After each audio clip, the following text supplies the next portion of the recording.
Hello everyone. You'll notice by the title this is a little different than most of my normal videos. I'm trying something new, and it is actually pretty new for me. I'm going to be learning how to do strongman events with my good friend and pro lightweight strongman Zack McCarley. He recently won the lightweight American nationals and is going to China in 2 weeks to represent America in the lightweight world championships. And I have done a strongman competition before. I did pretty well in it. It was the Washington Strongest Apple put on by Grant Higa, not this last year, but the year before that. And there wasn't an overhead pressing event, I'll tell you that much. But I ended up winning my class then, and that was with 5 weeks of training strongman events once a week. And so I decided, well, it'd be kind of cool to see what I could do if I dedicated 1 day a week for a whole year and prepping for this next year's Apple. And so I asked Zach if he'd be willing to coach me through it and help me learn the ropes per se, and he said, sure man, anything to get some more exposure for the sport, and I think it'll be a good chance for us to hang out and train together, you know, with some like-mindedness. And so my plan is to run 3 days of powerlifting training a week with the Shaco, which is going to be pretty rough on its own, and then on the weekends meet up with Zach and learn to strongman. So that's going to be my setup for the foreseeable future. Started off with what I knew to be my weakest events, anything overhead and the farmer's walk. So came in and just doing some light, you know, it's not light for me, but it's relatively light log work here. And Zach's that was a 180 log that I was using, and he throws on another 70 pounds and cleans it and presses it like it's not even a thing. This is a 300-pound axle. Like I said, he's heading to China in less than 2 weeks to represent America, so I got to step in on some of his session with him here and learn while he's prepping. I have no idea what this dumbbell weighs.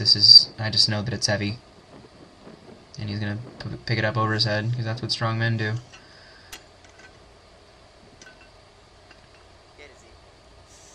Yeah, this is just outside his house here in Ellensburg, and I called him, so I asked him what time he'd be willing to hit this session. We planned it out.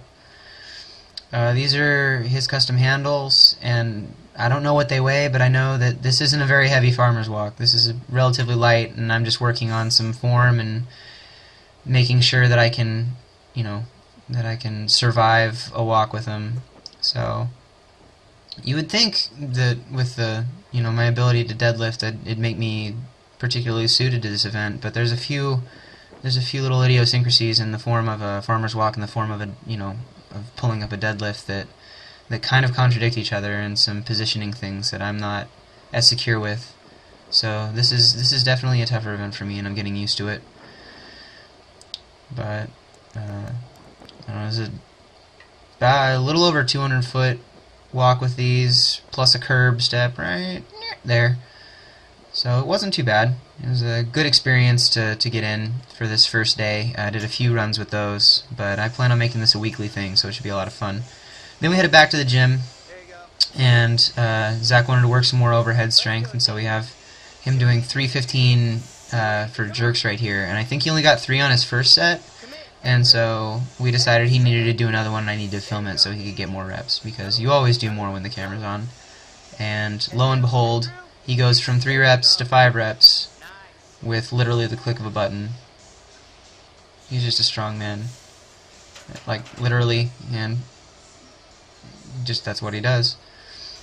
So I decided that since he was being all impressive, I needed to do something that I wasn't completely terrible at least for the video. So these are some double pause deadlifts with 535. The idea is that you lift the bar and you stop anytime that you have a normal stick point, and you learn to re-accelerate through it. It's a really great deadlift accessory exercise that I think has really helped my lockout, and in general my deadlift overall has improved from doing it.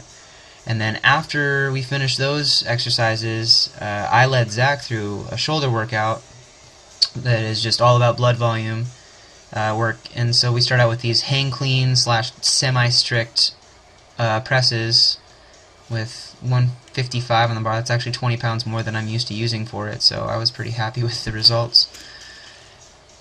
But yeah, that's pretty much the workout. I know it's going to be kind of a little different direction here on the fourth day, but stick with me on it.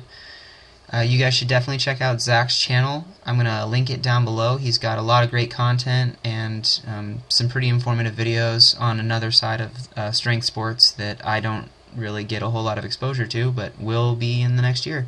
So thank you guys for watching. Next session I'll be back on to squats and bench with the Shako. If you guys have any questions or comments, feel free to leave them below. If you're wondering why I'm doing this strongman thing, I might even make a video about that in a little while. But thank you again, and I hope to see you next time. Bye.